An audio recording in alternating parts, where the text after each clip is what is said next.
Okay, we're holding Pasuk, we're holding a Rashi, Pasuk Yudalid. So Rashi had cited Chazal. What was the point of building the Teva? Hashem has many means to protect Noach and whatever has to be protected. So he says only to focal point, because people will ask questions. Noach would enter into a dialogue, and hopefully they'll have a chance to do tshuva. Now the Torah is very specific about the wood. Now why is the Torah specific about the wood? He says you should make a tevas atze gopher. It should be made with gopher wood. Why gopher wood?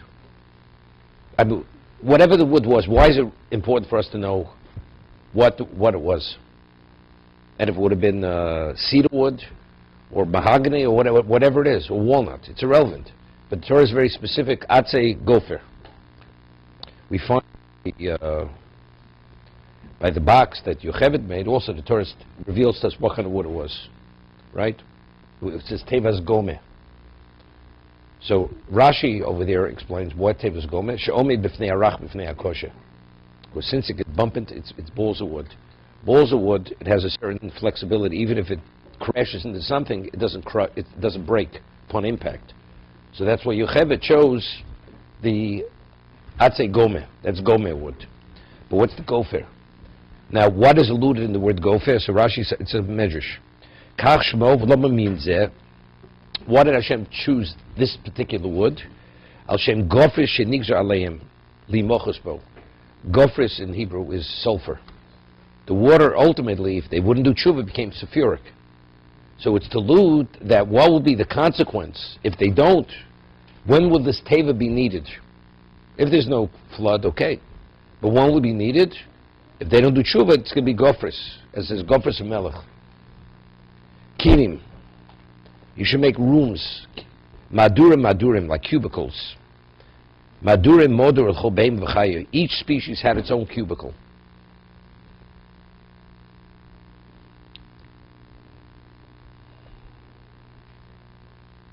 It's interesting, you know, when you're in a.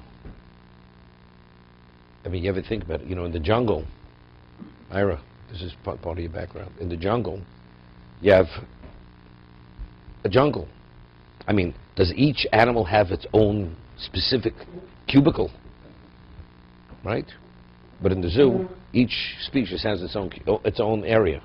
That's exclusively its own area. In the teva, you have to make kinim l'chol behem v'chayu. Right? Why? Have just an open area. Leave whatever they are. I mean, what was the whole idea of l'chol? You have to make a cubicle for each one. But naturally they don't procreate with the other. It's a tikkun. But it's a tikkun for what before you said the animals corrupted themselves too. No, they became corrupted because of man's behavior. Right, so they learned it. So not they learned it was the environment. But if the environment, the teva is a pure environment, right. Even though it says there was limit chus on the animals that they did not. They could have, but they did not. Okay, maybe that was the idea.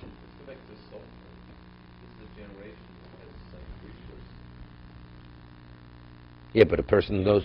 If a person is going to go before a firing squad, say, look, you better behave yourself, or you're going before the firing squad. As much as he doesn't want to behave himself, understanding if he values his life, he's going to be forced to behave himself. So hopefully, I mean, it's not to that degree, but it's alluding. This generation, he explains to them, well, water's going to become sulfur. They don't even believe there's going to be a flood. Right. Doesn't make a difference. But but after the fact, they said, they didn't warn us. It's not fair. They didn't warn us. It's always after the fact. People come with a claim against HaKadosh Baruch Hu. You didn't give me sufficient warning. Yeah. Every illusion that you could have, well, if we would have realized, we would have done, okay, but you didn't realize. The kofir. Okay, let's go further. We did this yesterday, kofir. And this is how it should be made. Shlosh meos amo orech hateva. The length of the table is 300 cubits in length. Chamishim ama rochbo, 50 cubits in width. Shloshim ama koboso, 30 in height. Let's say it's not. Let's say amo is 2 feet, which is not. Maximum is 22 inches. So what are we dealing with? let's say, make it easy, 600 in length, 100 in width, 60 in height. And only one level was for the animals, because the upper level was for the human beings, second level for the animals. Yet every conceivable kosher, non-kosher species, reptile, insect, went into this area. You hear what we're talking about? 600 by 100 by 60. And it's only a third of that. Okay, you tell me. You work it out. Right? No, it's only one level. One level. I'm not a third. I'm saying in terms of height. A third of the... In terms of height, it was only a third. Right. So I'm saying... let's say they would have had the full area, the full space. Still, we're talking about... We're talking, you need hundreds of miles to put this kind of entity, this mass of life. So again, what's the point? Getting back to the same thing. The same thing. The whole issue of the table, the whole thing was a miracle. The whole issue was only it should be a focal point. That people should gather around Noach and say, what's going on, Noach? What are you doing? I mean, they could have said to him, the whole thing's nonsensical. You're going to get every species into this. I don't know if he became that specific. I don't know if he became that specific. Is he going to save all life or not?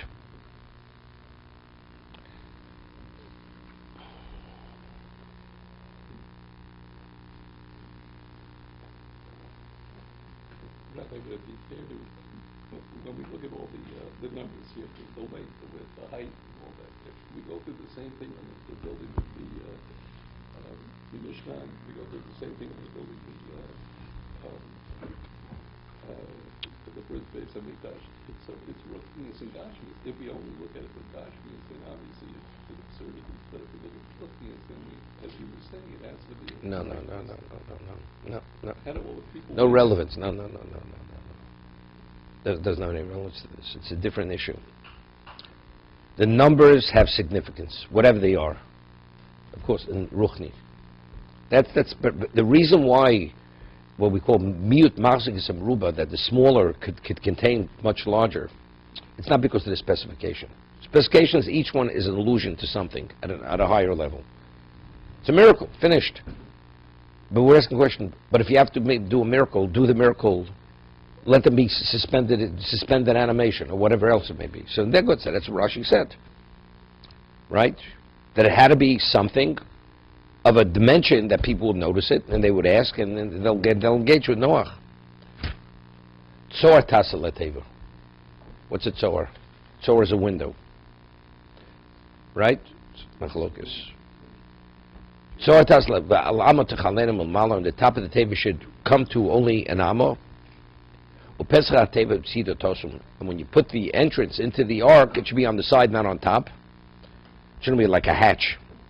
It should be lower level, middle level, and upper deck, third level. Now what's Tzohar? Now what illuminated the Teva for 12 months? 12 months the luminaries didn't function. Right? So if they didn't function, so how did they have light in the Teva? Tzohar tasa la Teva. Yesh omrim chalon. It was a window. So it's a good question. It was this question. If there's no luminaries, what do you need a window for? Right? What are you going to look at? You're not going to see stars, you see nothing. Oh, wait 1 second. So the window, we can see in a moment, it's clearly not for light. It's not for light. Right? Because no light's filtering through. Veish omrim even tova ha'me'ir Elohim. In Hebrew, tzadi and rezayin, they're interchangeable. The word tzohar can be read zohar. Zohar is radiance.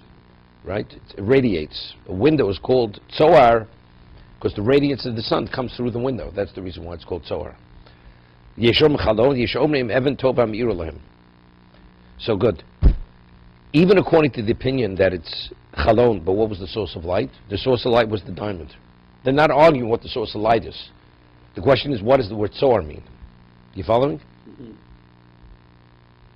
So it's interesting. I asked the question, we find later, Noach sends out the raven, then sends out the dove. Hashem says you cannot leave the Teva until No, until you get the order. Until I tell you to leave. You can't leave. So what? So what's Noach playing games? Sends out, is it dry? What just to satisfy your curiosity? When is Hashem going to tell me? Right? What's the point of sending out the birds? But so Noach had an indicator. Hashem says, make a window. Well, what do I need a window for? Mm-hmm. Right? A door to come in and out that we have.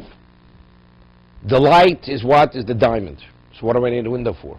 Evidently, what HaKadosh Baruch Hu is alluding to him, giving him a hint that if you make the hishtadlus by sending out, by wanting to leave, that would expedite the time period to be able to leave. That was the value of the window. Otherwise, the window doesn't make any. What do I need a window for? It's not for air. You understand? With that kind of mass of life, you'd be asphyxiated within an hour. What's going on over there, right? So the window clearly was to send out the bird. That's how Noach understood it. Okay? So again, so the way we're learning now, everybody agrees the source of light was the Even Tova. The question is, what does Tzohar mean? Does Tzohar mean Chalon, or does Tzohar mean Even Tova? So it comes out, according to the Pshat, if it's Even Tova, there was no window. There was no window. So why did Noach send out the bird? So if you say it's window, so that was the hint that you have to do Hishtadlus. Because otherwise it has no window. It has no value. But if you learn that so is the diamond, so that means the Teva did not have a window. You know, you could ask your kids a riddle. Did the Teva have a window or not? Right? So it depends. According to one man, the Yomer did have a window. According to the other one, they didn't have a window. Okay? Now, Howard has something to be busy with on Shabbos at the table. Okay. Let's see tomorrow.